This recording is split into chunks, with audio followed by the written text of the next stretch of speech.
मूठ मुंशी प्रेमचंद की कहानी।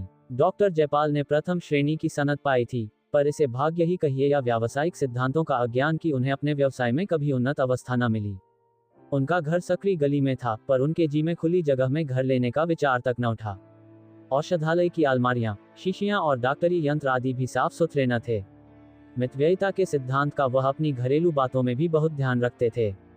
लड़का जवान हो गया था, पर अभी उसकी शिक्षा का प्रश्न सामने न आया था। सोचते थे कि इतने दिनों तक पुस्तकों से सर मार कर मैंने ऐसी कौन सी बड़ी संपत्ति पाली जो उसके पढ़ाने लिखाने में हजारों रुपए बर्बाद करूं। उनकी पत्नी अहल्या धैर्यवान महिला थी, पर डॉक्टर साहब ने उसके इन गुणों पर इतना बोझ रख दिया था कि उसकी कमर भी झुक गई थी। माँ भी जीवित थी, पर गंगा स्नान के लिए तरस तरस कर रह जाती थी। दूसरे पवित्र स्थानों की यात्रा की चर्चा ही क्या। इस क्रूर मितव्ययिता का परिणाम ये था कि इस घर में सुख और शांति का नाम न था। अगर कोई मद फुटकल थी तो वह बुढ़िया महरी जगिया थी। उसने डॉक्टर साहब को गोद में खिलाया था और उसे इस घर से ऐसा प्रेम हो गया था कि सब प्रकार की कठिनाइयां झेलती थी, पर टलने का नाम न लेती थी। डॉक्टर साहब डॉक्टरी आय की कमी को कपड़े और शक्कर के कारखानों में हिस्से लेकर पूरा करते थे।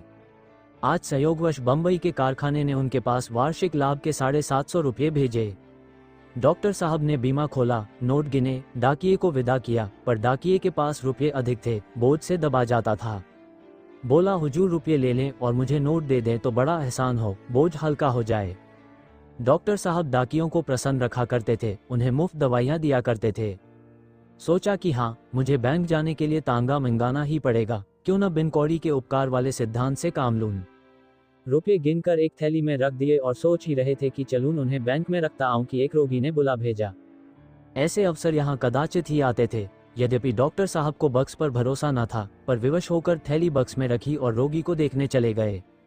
वहां से लौटे तो 3 बज चुके थे, बैंक बंद हो चुका था। आज रुपये किसी तरह जमा न हो सकते थे। प्रतिदिन की भांति औषधालय में बैठ गए।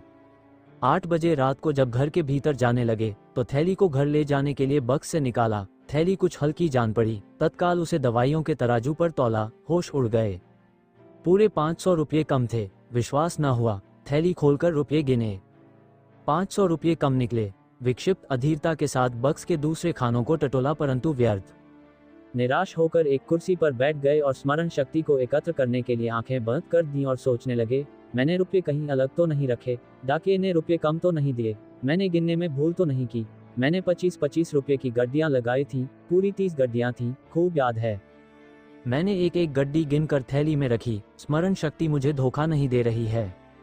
सब मुझे ठीक ठीक याद है। बक्स का ताला भी बंद कर दिया था, किंतु ओह, अब समझ में आ गया, कुंजी मेज पर ही छोड़ दी। जल्दी के मारे उसे जेब में रखना भूल गया, वह अभी तक मेज पर पड़ी है। बस यही बात है, कुंजी जेब में डालने की याद नहीं रही, परंतु ले कौन गया, बाहर दरवाजे बंद थे। घर में धरे रुपये पैसे कोई छूता नहीं, आज तक कभी ऐसा अवसर नहीं आया। अवश्य ये किसी बाहरी आदमी का काम है। हो सकता है कि कोई दरवाजा खुला रह गया हो, कोई दवा लेने आया हो, कुंजी मेज पर पड़ी देखी हो और बक्स खोलकर रुपये निकाल लिए हों। इसी से मैं रुपये नहीं लिया करता। कौन ठिकाना डाकिये की ही करतूत हो, बहुत संभव है। उसने मुझे बक्स में थैली रखते देखा था। रुपये जमा हो जाते तो मेरे पास पूरे 1000 रुपये हो जाते, ब्याज जोड़ने में सरलता होती। क्या करूं, पुलिस को खबर दूं, व्यर्थ बैठे बिठाए उलझन मोल लेनी है। टोले भर के आदमियों की दरवाजे पर भीड़ होगी, 10-5 आदमियों को गालियां खानी पड़ेंगी और फल कुछ नहीं। तो क्या धीरज धरकर बैठ रहूं? कैसे धीरज धरूं? यह कोई सेंटिमेंट मिला धन तो था नहीं, हराम की कौड़ी होती तो समझता कि जैसे आई वैसे गई। यहाँ एक एक पैसा अपने पसीने का है। मैं जो इतनी मितव्ययिता से रहता हूँ, इतने कष्ट से रहता हूँ, कंजूस प्रसिद्ध हूँ, घर के आवश्यक व्यय में भी काट छांट करता हूँ, क्या इसीलिए कि किसी उचक्के के लिए मनोरंजन का सामान जुटाऊं? मुझे रेशम से घृणा नहीं, न मेवे ही अरुचिकर हैं, न अजीर्ण का रोग है कि मलाई खाऊं और अपच हो जाए, न आंखों में दृष्टि कम है कि थिएटर और सिनेमा का आनंद न उठा सकूं। मैं सब ओर से अपने मन को मारे रहता हूँ, इसीलिए तो कि मेरे पास 4 पैसे हो जाएं, काम पड़ने पर किसी के आगे हाथ फैलाना ना पड़े, कुछ जायदाद ले सकूं, और नहीं तो अच्छा घर ही बनवा लूं। पर इस मन मारने का ये फल, गाढ़े परिश्रम के रुपये लुट जाया। अन्याय है कि मैं यूं दिन दहाड़े लुट जाऊं और उस दुष्ट का बाल भी टेढ़ा ना हो। उसके घर दिवाली हो रही होगी, आनंद मनाया जा रहा होगा, सबके सब बगलें बजा रहे होंगे। डॉक्टर साहब बदला लेने के लिए व्याकुल हो गए। मैंने कभी किसी फकीर को, किसी साधु को दरवाजे पर खड़ा होने नहीं दिया। अनेक बार चाहने पर भी मैंने कभी मित्रों को अपने यहाँ निमंत्रित नहीं किया, कुटुंबियों और संबंधियों से सदा बचता रहा। क्या इसीलिए उसका पता लग जाता तो मैं एक विषैली सुई से उसके जीवन का अंत कर देता। किंतु कोई उपाय नहीं है। जुलाहे का गुस्सा दाढ़ी पर। गुप्त पुलिस वाले भी बस नाम ही के हैं, पता लगाने की योग्यता नहीं। इनकी सारी अक्ल राजनीतिक व्याख्यानों और झूठी रिपोर्टों के लिखने में समाप्त हो जाती है। किसी मेस्मेरिज्म जानने वाले के पास चलूं, वो इस उलझन को सुलझा सकता है। सुनता हूँ यूरोप और अमेरिका में बहुधा चोरियों का पता इसी उपाय से लग जाता है। पर यहाँ ऐसा मेस्मेरिज्म का पंडित कौन है? और फिर मेस्मेरिज्म के उत्तर सदा विश्वसनीय नहीं होते। ज्योतिषियों के समान वे भी अनुमान और अटकल के अनंत सागर में डुबकियां लगाने लगते हैं। कुछ लोग नाम भी तो निकालते हैं। मैंने कभी उन कहानियों पर विश्वास नहीं किया, परंतु कुछ न कुछ इसमें तत्व है अवश्य, नहीं तो इस प्रकृति उपासना के युग में इनका अस्तित्व ही न रहता। आजकल के विद्वान भी तो आत्मिक बल का लोहा मानते जाते हैं, पर मान लो किसी ने नाम बतला ही दिया तो मेरे हाथ में बदला चुकाने का कौन सा उपाय है? अंतर्ज्ञान साक्षी का काम नहीं दे सकता। एक क्षण के लिए मेरे जी को शांति मिल जाने के सिवाय और इनसे क्या लाभ है? हाँ, खूब याद आया। नदी की ओर जाते हुए वो जो एक ओझा बैठता है, उसके करतब की कहानियां प्रायः सुनने में आती हैं। सुनता हूँ, गए हुए धन का पता बतला देता है, रोगियों को बात की बात में चंगा कर देता है, चोरी के माल का पता लगा देता है, मूठ चलाता है। मूठ की बड़ी बड़ाई सुनी है। मूठ चली और चोर के मुंह से रक्त जारी हुआ। जब तक वो माल न लौटा दे रक्त बंद नहीं होता। ये निशाना बैठ जाए तो मेरी हार्दिक इच्छा पूरी हो जाए। मुंह मांगा फल पाऊंगा, रुपये भी मिल जाया, चोर को शिक्षा भी मिल जाए। उसके यहाँ सदा लोगों की भीड़ लगी रहती है। इसमें कुछ कर्तव्य न होता तो इतने लोग क्यों जमा होते? उसकी मुखाकृति से एक प्रतिभा बरसती है। आजकल के शिक्षित लोगों को तो इन बातों पर विश्वास नहीं है, पर नीच और मूर्ख मंडली में उसकी बहुत चर्चा है। भूत प्रेत आदि की कहानियां प्रतिदिन ही सुना करता हूँ। क्यों न उसी ओझे के पास चलूं? मान लो कोई लाभ न हुआ तो हानि ही क्या हो जाएगी। जहाँ 500 गए हैं, 2-4 रुपये का खून और सही। ये समय भी अच्छा है, भीड़ कम होगी, चलना चाहिए। जी में यह निश्चय करके डॉक्टर साहब उस ओझे के घर की ओर चले। जाड़े की रात थी। 9 बज गए थे। रास्ता लगभग बंद हो गया था। कभी कभी घरों से रामायण की ध्वनि कानों में आ जाती थी। कुछ देर के बाद बिल्कुल सन्नाटा हो गया। रास्ते के दोनों ओर हरे भरे खेत थे। सियारों का हुआना सुन पड़ने लगा। जान पड़ता है इनका दल कहीं पास ही है। डॉक्टर साहब को प्रायः दूर से इनका सुरीला स्वर सुनने का सौभाग्य हुआ था, पास से सुनने का नहीं। इस समय इस सन्नाटे में और इतने पास से उनका चीखना सुनकर उन्हें डर लगा। कई बार अपनी छड़ी धरती पर पटकी, पैर धमधमाए। सियार बड़े डरपोक होते हैं, आदमी के पास नहीं आते। पर फिर संदेह हुआ, कहीं इनमें कोई पागल हो तो उसका कांटा तो बचता ही नहीं।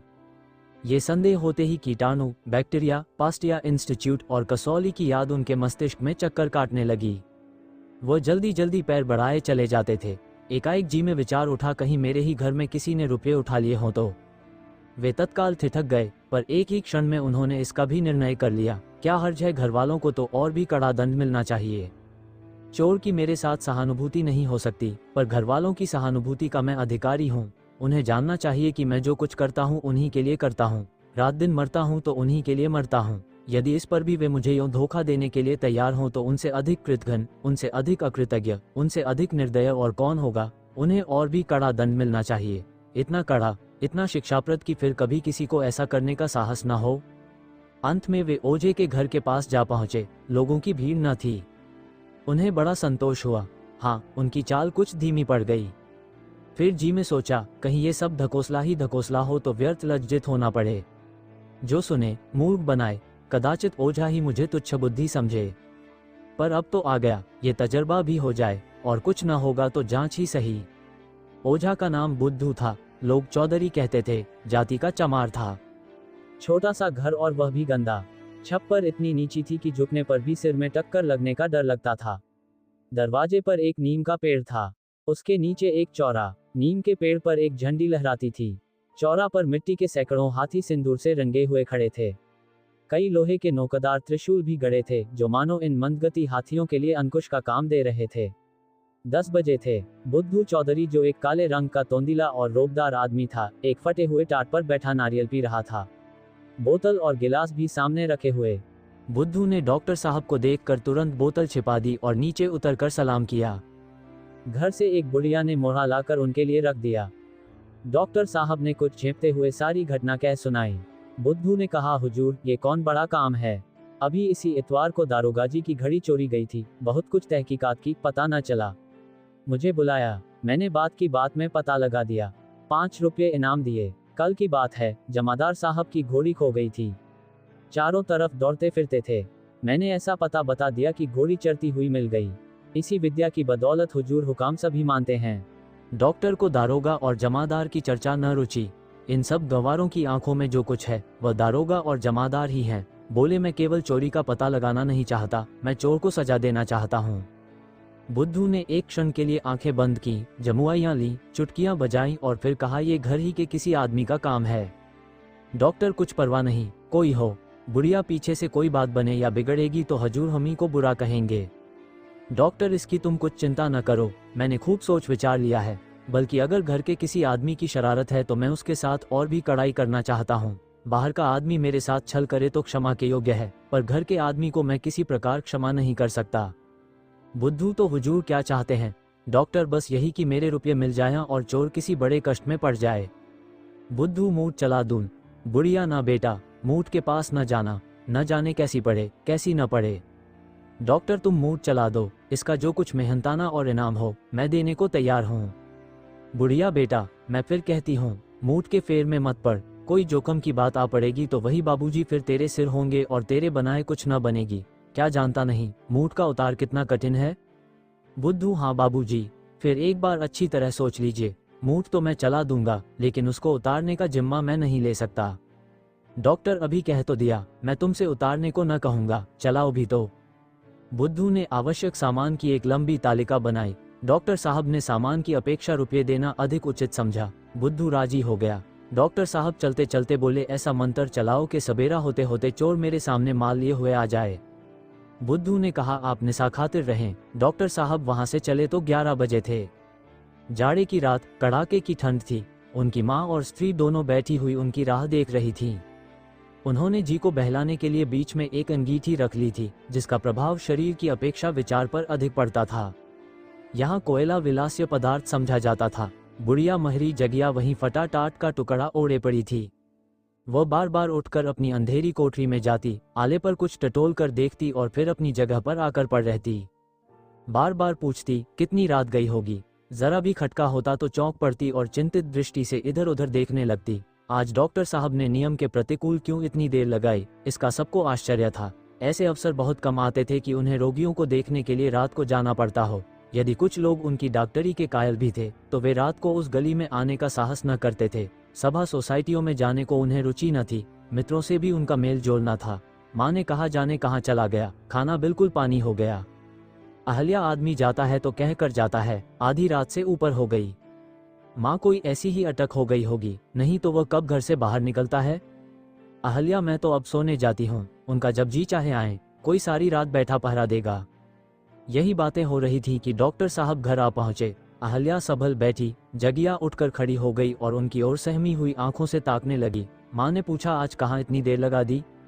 डॉक्टर, तुम लोग तो सुख से बैठी हो ना, हमें देर हो गई, इसकी तुम्हें क्या चिंता। जाओ सुख से सो, इन ऊपरी दिखावटी बातों से मैं धोखे में नहीं आता। अवसर पाओ तो गला काट लो, इस पर चली हो बात बनाने। माँ ने दुखी होकर कहा, बेटा ऐसी जी दुखाने वाली बातें क्यों करते हो? घर में तुम्हारा कौन बैरी है जो तुम्हारा बुरा चेतेगा? डॉक्टर, मैं किसी को अपना मित्र नहीं समझता, सभी मेरे बैरी हैं, मेरे प्राणों के ग्राहक हैं। नहीं तो क्या आंख ओझल होते ही मेरी मेज से 500 रुपये उड़ जाया। दरवाजे बाहर से बंद थे, कोई गैर आया नहीं, रुपये रखते ही उड़ गए। जो लोग इस तरह मेरा गला काटने पर उतारू हो, उन्हें क्यों कर अपना समझूं? मैंने खूब पता लगा लिया है, अभी एक ओझे के पास से चला आ रहा हूँ। उसने साफ कह दिया कि घर के ही किसी आदमी का काम है। अच्छी बात है, जैसी करनी वैसी भरनी। मैं भी बता दूंगा कि मैं अपने बैरियों का शुभचिंतक नहीं हूँ। यदि बाहर का आदमी होता तो कदाचित मैं जाने भी देता, पर जब घर के आदमी जिनके लिए रात दिन चक्की पीसता हूँ मेरे साथ ऐसा छल करे तो वे इसी योग्य हैं कि उनके साथ जरा भी रियायत न की जाए। देखना सवेरे तक चोर की क्या दशा होती है। मैंने ओझे से मूठ चलाने को कह दिया है। मूठ चली और उधर चोर के प्राण संकट में पड़े। जगिया घबरा कर बोली, भैया मूठ में जान जोखम है, डॉक्टर चोर की यही सजा है। जगिया, किस ओझे ने चलाया है? डॉक्टर बुद्धू चौधरी ने। जगिया, अरे राम, उसकी मूठ का तो उतार ही नहीं। डॉक्टर अपने कमरे में चले गए तो माँ ने कहा, सूम का धन शैतान खाता है, 500 रुपया कोई मुंह मार कर ले गया, इतने में तो मेरे सातों धाम हो जाते। अहल्या बोली, कंगन के लिए बरसों से झींक रही हूँ, अच्छा हुआ मेरी आह पड़ी है। माँ, भला घर में उसके रुपये कौन लेगा? अहिल्या के वार खुले होंगे, कोई बाहरी आदमी उड़ा ले गया होगा। माँ, उसको विश्वास क्यों कर आ गया कि घर ही के किसी आदमी ने रुपये चुराए हैं। अहल्या, रुपये का लोभ आदमी को शक्की बना देता है। रात को 1 बजा था। डॉक्टर जयपाल भयानक स्वप्न देख रहे थे। एकाएक अहल्या ने आकर कहा, जरा चलकर देखिए जगिया का क्या हाल हो रहा है, जान पड़ता है। जी बैठ गई, कुछ बोलती ही नहीं, आंखें पतरा गई हैं। डॉक्टर चौंक कर उठ बैठे, एक क्षण तक इधर उधर ताकते रहे, मानो सोच रहे थे ये भी स्वप्न तो नहीं है। तब बोले, क्या कहा? जगिया को क्या हो गया? अहल्या ने फिर जगिया का हाल कहा। डॉक्टर के मुख पर हल्की सी मुस्कुराहट दौड़ गई। बोले, चोर पकड़ा गया, मूठ ने अपना काम किया। अहल्या और जो घर ही के किसी आदमी ने ले लिए होते, डॉक्टर तो उसकी भी यही दशा होती, सदा के लिए सीख जाता।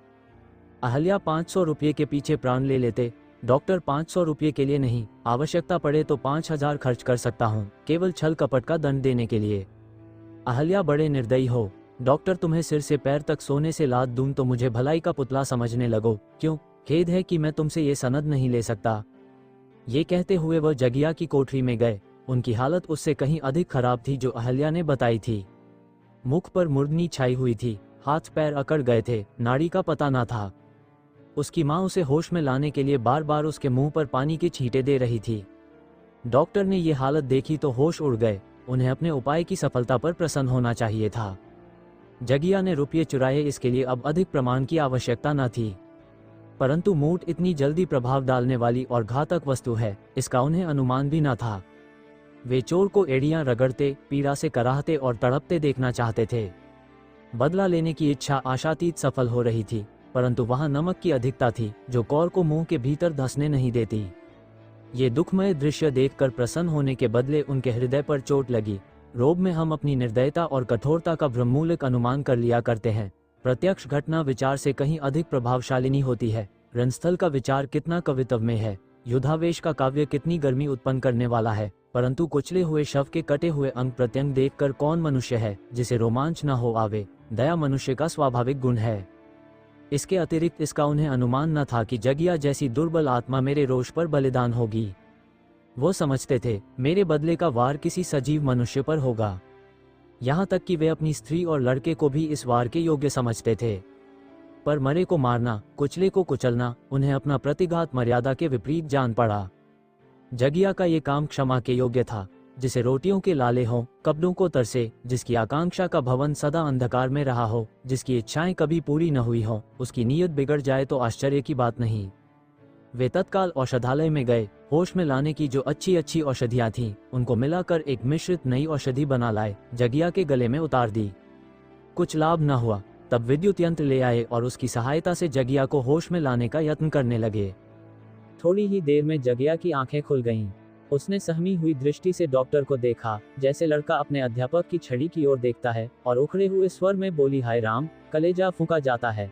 अपने रुपये ले ले, आले पर एक हाणी है, उसी में रखे हुए हैं। मुझे अंगारों से मत जला। मैंने तो ये रुपये तीरथ करने के लिए चुराए थे। क्या तुझे तरस नहीं आता? मुट्ठी भर रुपयों के लिए मुझे आग में जला रहा है। मैं तुझे ऐसा काला न समझती थी। हाय राम। ये कहते कहते वो फिर मूर्छित हो गई, नाड़ी बंद हो गई, ओठ नीले पड़ गए, शरीर के अंगों में खिंचाव होने लगा। डॉक्टर ने दीन भाव से अहल्या की ओर देखा और बोले, मैं तो अपने सारे उपाय कर चुका, अब इसे होश में लाना मेरी सामर्थ्य के बाहर है। मैं क्या जानता था कि यह अभागी मूठ इतनी घातक होती है। कहीं इसकी जान पर बन गई तो जीवन भर पछताना पड़ेगा। आत्मा की ठोकरों से कभी छुटकारा न मिलेगा। क्या करूं, बुद्धि कुछ काम नहीं करती। अहल्या, सिविल सर्जन को बुलाओ, कदाचित वह कोई अच्छी दवा दे दे। किसी को जानबूझकर आग में धकेलना न चाहिए। डॉक्टर, सिविल सर्जन इससे अधिक और कुछ नहीं कर सकता जो मैं कर चुका। हर घड़ी इसकी दशा और गिरती जाती है। न जाने हत्यारे ने कौन सा मंत्र चला दिया। उसकी माँ मुझे बहुत समझाती रही, पर मैंने क्रोध में उसकी बातों की जरा भी परवाह न की। माँ बेटा, तुम उसी को बुलाओ जिसने मंत्र चलाया है, पर क्या किया जाएगा। कहीं मर गई तो हत्या सिर पर पड़ेगी, कुटुंब को सदा सताएगी। 2 बज रहे थे। ठंडी हवा हड्डियों में चुभी जाती थी। डॉक्टर लंबे पांवों बुद्धू चौधरी के घर की ओर चले जाते थे। इधर उधर व्यर्थ आंखें दौड़ाते थे कि कोई इक्का या तांगा मिल जाए। उन्हें मालूम होता था कि बुद्धू का घर बहुत दूर हो गया। कई बार धोखा हुआ, कहीं रास्ता तो नहीं भूल गया, कई बार इधर आया हूँ, ये बाग तो कभी नहीं मिला, लेटर बक्स भी सड़क पर कभी नहीं देखा, ये पुल तो कदापि न था, अवश्य राह भूल गया। किससे पूछूं? वे अपनी स्मरण शक्ति पर झुंझलाए और उसी ओर थोड़ी दूर तक दौड़े। पता नहीं दुष्ट इस समय मिलेगा भी या नहीं, शराब में मस्त पड़ा होगा। कहीं इधर बेचारी चल न बसी हो। कई बार इधर उधर घूम जाने का विचार हुआ पर अंतःप्रेरणा ने सीधी राह से हटने न दिया। यहाँ तक कि बुद्धू का घर दिखाई पड़ा। डॉक्टर जयपाल की जान में जान आई। बुद्धू के दरवाजे पर जाकर जोर से कुंडी खटखटाई। भीतर से कुत्ते ने असभ्यतापूर्ण उत्तर दिया, पर किसी आदमी का शब्द न सुनाई दिया। फिर जोर जोर से किवाड़ खटखटाए, कुत्ता और भी तेज पड़ा। बुढ़िया की नींद टूटी। बोली, यह कौन इतनी रात गए किवाड़ तोड़े डालता है? डॉक्टर मैं हूँ, जो कुछ देर हुई तुम्हारे पास आया था। बुढ़िया ने बोली, पहचानी, समझ गई इनके घर के किसी आदमी पर विपत पड़ी, नहीं तो इतनी रात गए क्यों आते। पर अभी तो बुद्धू ने मूड चलाई नहीं, उसका असर क्यों कर हुआ। समझाती थी तब न माने, खूब फंसे। उठकर कुप्पी जलाई और उसे लिए बाहर निकली। डॉक्टर साहब ने पूछा, बुद्धू चौधरी सो रहे हैं, जरा उन्हें जगा दो। बुढ़िया, न बाबूजी, इस वक्त मैं न जगाऊंगी, मुझे कच्चा ही खा जाएगा, रात को लाट साहब भी आवे तो नहीं उठता। डॉक्टर साहब ने थोड़े शब्दों में पूरी घटना कह सुनाई और बड़ी नम्रता के साथ कहा कि बुद्धू को जगा दे। इतने में बुद्धू अपने ही आप बाहर निकल आया और आंखें मलता हुआ बोला, कहिए बाबूजी, क्या हुक्म है। बुढ़िया ने चिढ़कर कहा, तेरी नींद आज कैसे खुल गई, मैं जगाने गई होती तो मारने उठता। डॉक्टर, मैंने सब माजरा बुढ़िया से कह दिया है, इसी से पूछो। बुढ़िया, कुछ नहीं, तूने मूड चलाई थी, रुपये इनके घर की महरी ने लिए हैं, अब उसका अब तब हो रहा है। डॉक्टर, बेचारी मर रही है, कुछ ऐसा उपाय करो कि उसके प्राण बच जाएं। बुद्धू, ये तो आपने बुरी सुनाई, मूड को फेरना सहज नहीं है। बुढ़िया, बेटा, जान जोखिम है, क्या तू जानता नहीं, कहीं उल्टे फेरने वाले पर ही पड़े तो जान बचना ही कठिन हो जाए। डॉक्टर, अब उसकी जान तुम्हारे ही बचाए बचेगी, इतना धर्म करो। बुढ़िया, दूसरे की जान की खातिर कोई अपनी जान गड़े में डालेगा? डॉक्टर, तुम रात दिन यही काम करते हो, तुम उसके दाम घात सब जानते हो, मार भी सकते हो, जिला भी सकते हो। मेरा तो इन बातों पर बिल्कुल विश्वास ही न था, लेकिन तुम्हारा कमाल देखकर दंग रह गया। तुम्हारे हाथों कितने ही आदमियों का भला होता है, उस गरीब बुढ़िया पर दया करो। बुद्धू कुछ पसीजा, पर उसकी माँ मामलेदारी में उससे कहीं अधिक चतुर थी। डरी, कहीं ये नर्म होकर मामला बिगाड़ न दे। उसने बुद्धू को कुछ कहने का अवसर न दिया। बोली, ये तो सब ठीक है, पर हमारे भी बाल बच्चे हैं, न जाने कैसी पड़े कैसी ना पड़े, वह हमारे से रावेगी ना। आप तो अपना काम निकाल कर अलग हो जाएंगे, मूड फेरना हंसी नहीं है। बुद्धू, हाँ बाबूजी, काम बड़े जोखिम का है। डॉक्टर, काम जोखिम का है जो मुफ्त तो नहीं करवाना चाहता। बुढ़िया, आप बहुत देंगे, 150 रुपये देंगे, इतने में हम कई दिन तक खाएंगे। मूड फेरना सांप के बिल में हाथ डालना है, आग में कूदना है, भगवान की ऐसी ही निगाह हो तो जान बचती है। डॉक्टर, तो माता जी, मैं तुमसे बाहर तो नहीं होता हूँ, जो कुछ तुम्हारी मर्जी हो वह कहो, मुझे तो उस गरीब की जान बचानी है। यहाँ बातों में देर हो रही है, वहाँ मालूम नहीं उसका क्या हाल होगा। बुढ़िया, देर तो आप ही कर रहे हैं, आप बात पक्की कर दें तो यह आपके साथ चला जाए। आपकी खातिर यह जोखिम अपने सिर ले रही हूँ, दूसरा होता तो झट इनकार कर जाती। आपके मुलाजे में पड़कर जानबूझकर जहर पी रही हूँ। डॉक्टर साहब को एक क्षण एक वर्ष जान पड़ रहा था। बुद्धू को उसी समय अपने साथ ले जाना चाहते थे। कहीं उसका दम निकल गया तो ये जाकर क्या बनाएगा। उस समय उनकी आंखों में रुपये का कोई मूल्य न था, केवल यही चिंता थी कि जगिया मौत के मुंह से निकल आए। जिस रुपये पर वह अपनी आवश्यकताएं और घरवालों की आकांक्षाएं निछावर करते, उसे दया के आवेश ने बिल्कुल तुच्छ बना दिया था। बोले, तुम ही बतलाओ, अब मैं क्या कहूं, पर जो कुछ कहना हो झटपट कह दो। बुढ़िया, अच्छा तो 500 रुपये दीजिए, इससे कम में काम ना होगा। बुद्धू ने माँ की ओर आश्चर्य से देखा और डॉक्टर साहब मूर्छित से हो गए। निराशा से बोले, इतना मेरे बूते के बाहर है, जान पड़ता है उसके भाग्य में मरना ही बदा है। बुढ़िया, तो जाने दीजिए, हमें अपनी जान भार थोड़े ही है, हमने तो आपके मुलाहिजे से इस काम का बीड़ा उठाया था। जाओ बुद्धू, सो। डॉक्टर, बूढ़ी माता, इतनी निर्दयता न करो, आदमी का काम आदमी से निकलता है। बुद्धू, नहीं बाबूजी, मैं हर तरह से आपका काम करने को तैयार हूँ। इसने 500 कहे, आप कुछ कम कर दीजिए, हाँ जोखिम का ध्यान रखिएगा। बुढ़िया, तू जाके सोता क्यों नहीं, इन्हें रुपये प्यारे हैं तो क्या तुझे अपनी जान प्यारी नहीं है। कल को लहू थूकने लगेगा तो कुछ बनाए न बनेगी, बाल बच्चों को किस पर छोड़ेगा, है घर में कुछ। डॉक्टर साहब ने संकोच करते हुए 250 रुपये कहे। बुद्धू राजी हो गया, मामला तय हुआ। डॉक्टर साहब उसे साथ लेकर घर की ओर चले। उन्हें ऐसी आत्मिक प्रसन्नता कभी न मिली थी। हारा हुआ मुकदमा जीतकर अदालत से लौटने वाला मुकदमेबाज भी इतना प्रसन्न होगा। लब के चले जाते थे, बुद्धू से बार बार तेज चलने को कहते। घर पहुंचे तो जगिया को बिल्कुल मरने के निकट पाया। जान पड़ता था यही सांस अंतिम सांस है। उनकी माँ और स्त्री दोनों आंसू भरे निराश बैठी थीं।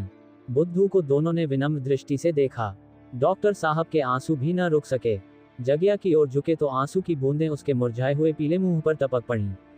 स्थिति ने बुद्धू को सजग कर दिया। बुढ़िया के देह पर हाथ रखते हुए बोला, बाबूजी, अब मेरा किया कुछ नहीं हो सकता, ये दम तोड़ रही है। डॉक्टर साहब ने गिड़गिड़ा कर कहा, नहीं चौधरी, ईश्वर के नाम पर अपना मंत्र चलाओ, इसकी जान बच गई तो सदा के लिए मैं तुम्हारा गुलाम बना रहूंगा। बुद्धू, आप मुझे जानबूझकर जहर खाने को कहते हैं। मुझे मालूम न था कि मूठ के देवता इस वक्त इतने गर्म हैं। वह मेरे मन में बैठे कह रहे हैं, तुमने हमारा शिकार छीना तो हम तुम्हें निगल जाएंगे। डॉक्टर, देवता को किसी तरह राजी कर लो। बुद्धू, राजी करना बड़ा कठिन है। 500 रुपये दीजिए तो इसकी जान बचे। उतारने के लिए बड़े बड़े जतन करने पड़ेंगे। डॉक्टर, 500 रुपये दे दूं तो इसकी जान बचा दोगे? बुद्धू, हाँ, शर्त बंद कर। डॉक्टर साहब बिजली की तरह लपक कर अपने कमरे में आ गए और 500 रुपयों की थैली लाकर बुद्धू के सामने रख दी। बुद्धू ने विजय की दृष्टि से थैली को देखा, फिर जगिया का सर अपनी गोद में रखकर उस पर हाथ फेरने लगा। कुछ बुदा कर छू छू करता जाता था। एक क्षण में उसकी सूरत डरावनी हो गई, लपटें सी निकलने लगीं। बार बार अंगड़ाइयां लेने लगा। इसी दशा में एक बेसुरा गाना आरंभ किया, पर हाथ जगिया के सर पर ही था।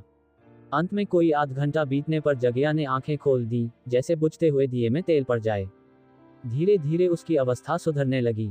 उधर कौवे की बोली सुनाई दी। जगिया एक अंगड़ाई लेकर उठ बैठी। 7 बजे थे। जगिया मीठी नींद सो रही थी। उसकी आकृति निरोग थी। बुद्धू रुपयों की थैली लेकर अभी गया था। डॉक्टर साहब की मां ने कहा, बात की बात में 500 रुपये मार ले गया। डॉक्टर, यह क्यों नहीं कहती कि एक मुर्दे को जिला गया? क्या उसके प्राण का मूल्य इतना भी नहीं है? माँ देखो, आले पर 500 रुपये हैं या नहीं? डॉक्टर, नहीं, उन रुपयों में हाथ मत लगाना, उन्हें वहीं पड़े रहने दो।